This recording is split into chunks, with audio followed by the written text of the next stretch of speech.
In a bustling city, filled with the noise of car horns and busy streets, there lived a man named Paul Reynolds. He was successful, respected, and relentless in his beliefs, but Paul's heart was cold. He spent his days tearing others down, mocking those who had faith, scoffing at kindness, and proudly standing against anything that didn't align with his views. Paul prided himself on his logic and reason. "Faith is a crutch for the weak," he often said, smirking as he scrolled through online debates, leaving scathing comments under posts about hope, God, or love. One day, Paul received a tip about a local charity event organized by a church, another one of their scams, he muttered, grabbing his camera. Paul worked as an investigative journalist and reveled in exposing what he believed were the hypocrisies of faith-based organizations.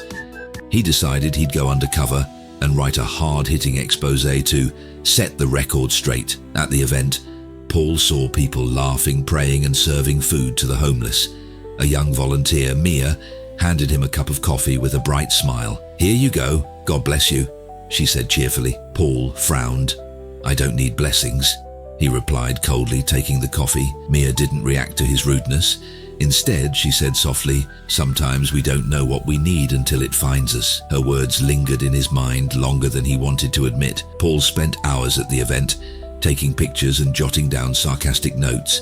But as he watched the volunteers work tirelessly to help others, he began to feel something unfamiliar, a faint unease. He shook it off. "They're just pretending," he told himself. On his way home, Paul decided to take the long route, driving through the outskirts of the city. The sun was setting, casting an orange glow over the empty road. Suddenly, out of nowhere, a blinding light engulfed his car. He slammed on the brakes, his heart racing. "Paul," a voice called out.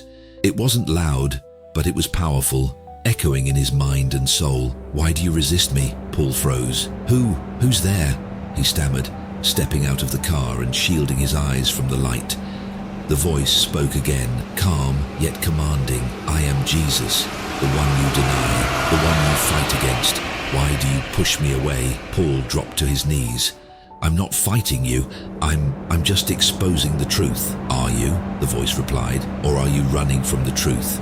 You can see clearly with your eyes, but your heart is blind. You cannot see the love and grace you need." Tears streamed down Paul's face. For the first time, he felt the weight of his actions. The people he had mocked, the joy he had scorned, the hope he had tried to extinguish. "What do you want from me?" he whispered. "Follow me," the voice said. "I will show you a better way." When the light faded, Paul found himself trembling beside his car. His hands shook as he started the engine and drove home in silence, the voice still echoing in his mind. For days, Paul couldn't shake the experience. He stayed in his apartment reflecting on his life.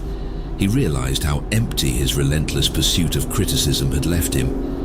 He remembered the faces of the volunteers, the kindness in Mia's voice, and the overwhelming love he felt in the presence of that light. Finally, Paul made a decision.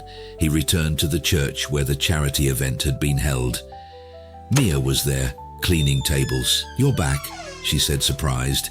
Paul nodded. I need to understand. About God, about everything." Mia smiled gently. "You've taken the first step. Let's start there." Paul began attending services not as a critic but as a seeker. He met others who shared their stories of faith and transformation. Slowly, his heart softened, and he began to see the world differently, not as a place to tear down, but as a place to build up. Months later, Paul stood at the same charity event, this time as a volunteer. He handed out sandwiches to those in need, his once hardened face now softened with joy. A homeless man thanked him, and Paul replied with a smile, "God bless you." Mia watched from a distance and approached him. "So, what changed your mind?" she asked. Paul looked up at the sky, a peaceful glow on his face. "I met the truth on the road to Damascus. Sometimes the hardest journeys lead us to the brightest truths."